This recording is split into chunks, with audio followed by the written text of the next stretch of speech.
स्वाभिमानी शेतकरी संघटनेनं विधान भवनाबाहेर आंदोलन सुरू केलंय। विधान भवनाबाहेर कांदा, तूर, सोयाबीन फेकत स्वाभिमानीनं आंदोलन केलेलं आहे।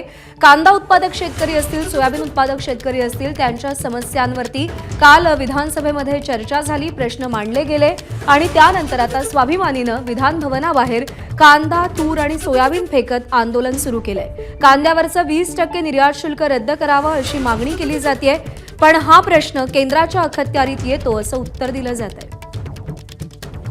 वेदांत नेब आपले प्रतिनिधी आपल्याला अधिक अपडेट देतील। वेदांत, काय भूमिका आहे स्वाभिमानीची, काय मागणी आहेत? थोड्या वेळापूर्वी विधान भवनाच्या मेन गेटच्या बाहेर हे आंदोलन करण्यास स्वाभिमानी शेतकरी संघटनेने शेतकऱ्यांच्या मागणी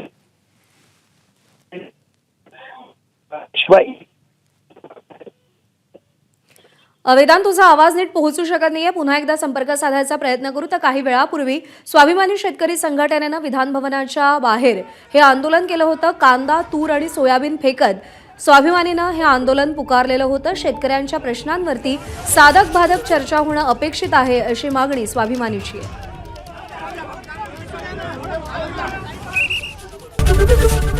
एबीपी माझा, उघडा डोळे बघा नीट।